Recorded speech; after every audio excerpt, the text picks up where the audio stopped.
दिल की सच्चाई। नमस्कार दोस्तों, आप सभी का स्वागत है। आज मैं आपको एक ऐसी कहानी बताने वाला हूं जो आपको बताएगी कि अगर आपके अंदर सच्चाई है तो वह सच्चाई एक दिन आपको सफल इंसान बना देगी। चलिए इसको एक कहानी के माध्यम से समझने की कोशिश करते हैं। दिल की सच्चाई। एक बार की बात है, एक राज्य में एक राजा को उत्तराधिकारी मिल नहीं रहा था। काफी मशक्कत के बाद राज्य के मंत्रियों ने सलाह दी कि आप शहर के होनहार छात्रों का इंटरव्यू लीजिए, या फिर जो भी काबिल लोग हैं हम एक बार शहर में उनको ढूंढते हैं या फिर राज्य में उनको ढूंढते हैं। कहीं ना कहीं हो सकता है हमें सही उत्तराधिकारी मिल जाए। लेकिन राजा को यह बातें समझ में नहीं आई। राजा चाहता था कि उसे जो उत्तराधिकारी मिले वह सच्चा हो, उसका दिल अच्छा हो।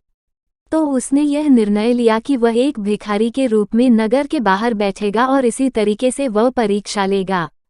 अब राज्य में घोषणा करवा दी गई कि राजा साहब इंटरव्यू लेना चाहते हैं, सभी अपनी अपनी तैयारियों के साथ आ सकते हैं। तो शहर के जो नौजवान थे वह अच्छे कपड़े पहन के जा रहे थे, लेकिन इस बीच एक लड़का ऐसा था जिसके पास पहनने को ढंग के कपड़े नहीं थे। वह सोच रहा था कि मैं इस दशा में कैसे राजा की निकट जा पाऊंगा। लेकिन उसकी माँ ने कहा कि तुम्हें जाना चाहिए, जो भी हो सकता है कि वहाँ तुम्हारे लिए कुछ अच्छा लिखा हो। लेकिन उसका मन नहीं माना और उसने उधारी के पैसों से एक जैकेट खरीद ली। हो सकता है कि इससे मैं अच्छा दिख पाऊंगा और मेरा प्रभाव राजा के ऊपर पड़ या जम पाएगा। वह नगर से निकल चुका था, लेकिन जब राजा के दरबार में पहुंचने वाला था तो गेट के बाहर उसको एक भिखारी दिखा। भिखारी ने हाथ जोड़कर निवेदन किया। ठंड का मौसम था और उसको ठंड लग रही थी। लड़के से कहा कि अगर आप मेरी एक मदद करेंगे तो मैं आपका आभारी रहूंगा। मुझे ठंड लग रही है, क्या आप मुझे पहनने के लिए कुछ दे सकते हैं? अब लड़के ने सोचा कि बड़ी मुश्किल से जैकेट मिली है, अगर यह भी दे दूंगा तो अपना प्रस्तुतिकरण राजा के समक्ष अच्छे तरीके से नहीं कर पाऊंगा। उसने अपने दिल की बात सुनी और जैकेट उसी को दे दी। थोड़ी देर बाद लड़का अंदर पहुंचा और उसका नंबर आया। अचानक से उसके सामने राजा आ गया। लड़का अचंभित हो गया था कि उसने कहा कि क्या आप वही है जिसको मैंने जैकेट दी थी? तो राजा ने कहा कि बिल्कुल मैं वही हूँ। लड़का पूछता है कि आप मुझे बता सकते हो कि ऐसा आपने क्यों किया?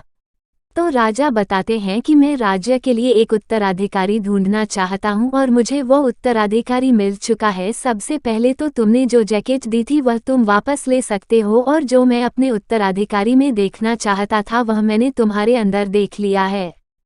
क्योंकि जो इंसान बिना किसी स्वार्थ के यानी कि बदले में कुछ भी पाने की आशा किए किसी की मदद करता है, वही मेरा सच्चा उत्तराधिकारी बनने के लायक है। और आज से तुम इस राज्य की कमान संभालोगे। राजा की बात सुनकर लड़का भावुक हो गया, लेकिन राजा का निर्णय था, इसलिए बाद में लड़के को खुशी हुई और अंततः वह राजा बन गया।